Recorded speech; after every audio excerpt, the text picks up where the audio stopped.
Em janeiro de 1996, uma pequena cidade de Minas Gerais, Varginha, foi tomada por um silêncio estranho. Militares se moviam na calada da noite. A população relatava luzes caindo do céu e rumores de que algo vivo algo indescritível, caminhava pelas ruas. Essa é a história que todo mundo conhece. Mas o que quase ninguém sabe é que a versão oficial esconde detalhes sombrios, militares que nunca mais foram vistos, operações secretas, autópsias proibidas e uma criatura que parecia mais assustada do que ameaçadora.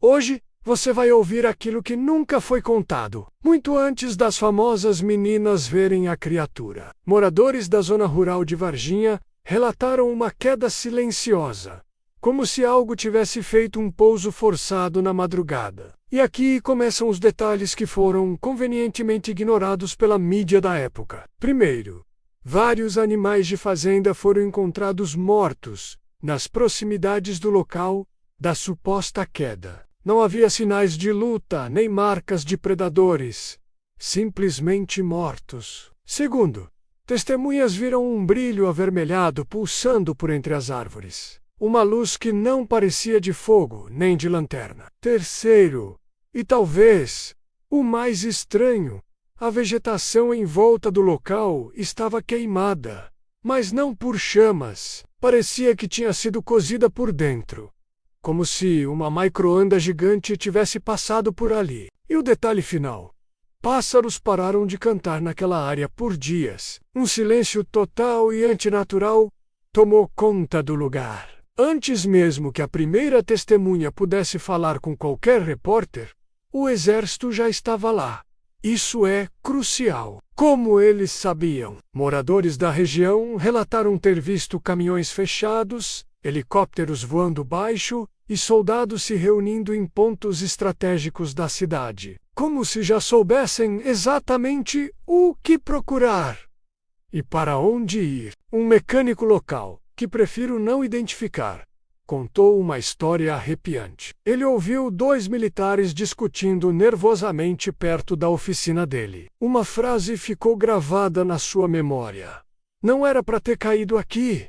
Antes que ele pudesse ouvir mais ou se aproximar, foi firmemente escoltado para fora da área por outros soldados. Dias depois, quando jornalistas tentaram falar com ele, o homem se recusava a tocar no assunto, visivelmente apavorado. Ele nunca mais falou sobre isso publicamente. A versão que se popularizou fala de uma criatura marrom, acocorada, com grandes olhos vermelhos, vista por 3 meninas. Mas a versão oculta, aquela que se desenrolou dentro das paredes de um hospital, vai muito além. Testes químicos extraoficiais foram realizados no Hospital Regional de Varginha. Fontes internas garantem que foi encontrada uma substância nunca antes catalogada. Ela estava no chão, nas roupas dos funcionários que tiveram contato com a criatura e até impregnada nas paredes. Era descrita como um óleo escuro, quase preto,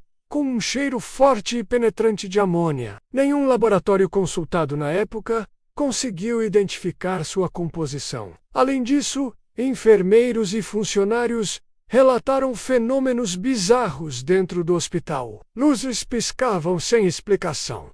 Equipamentos eletrônicos desligavam sozinhos e um medo quase instintivo, uma sensação de pavor primordial, tomava conta de todos que se aproximavam da sala onde a criatura estava isolada. Uma funcionária da limpeza, em um relato abafado, disse algo que muda toda a perspectiva. A criatura chorava.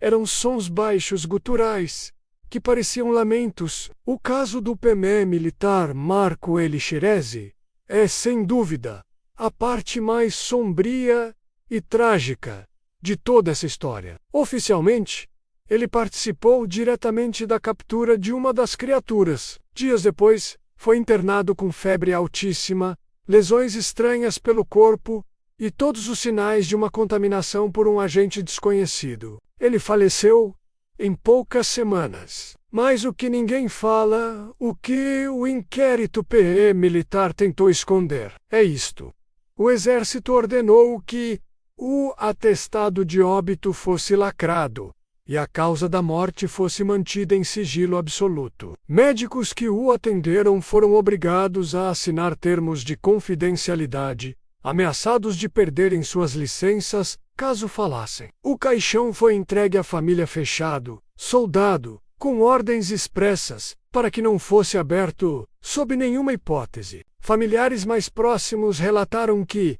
em seus últimos dias de consciência, ele parecia aterrorizado, repetindo frases desconexas, mas uma delas era clara. Não era humano. Não era humano. Ele não parecia ter sido atacado, mas sim contaminado, como se o simples contato tivesse sido fatal. E a história fica ainda mais complexa. Pukusei fala. Mas houve um segundo ser, encontrado morto em um barranco na periferia da cidade, horas depois da primeira captura. Um trabalhador da prefeitura, que fazia a limpeza do local, foi um dos primeiros a ver o corpo. Anos depois, ele descreveu o que viu para um pesquisador sob a condição de anonimato. Ele disse que o corpo tinha a pele como couro molhado e frio. Havia marcas circulares no peito, perfeitas, como se tivessem sido queimadas de dentro para fora. E o mais chocante, os olhos, mesmo na morte, ainda pareciam ter um leve brilho avermelhado. O corpo foi colocado às pressas em uma caçamba de lixo e levado para um caminhão militar que já esperava. Não houve registros, não houve documentos, não houve nenhuma explicação oficial. Aquele trabalhador desapareceu da cidade por meses. Quando voltou, estava mudado, recluso, e a única coisa que dizia para amigos era: eu não deveria ter visto aquilo.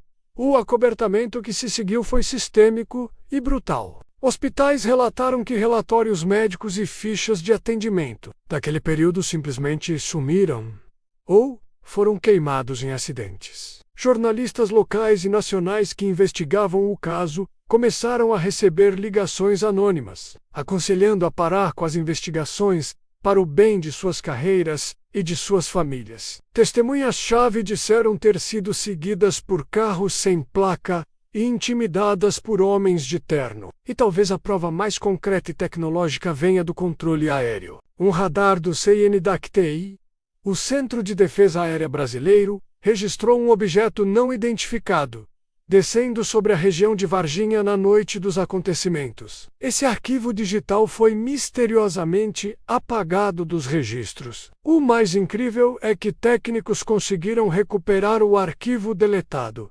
Não uma, mas 3 vezes.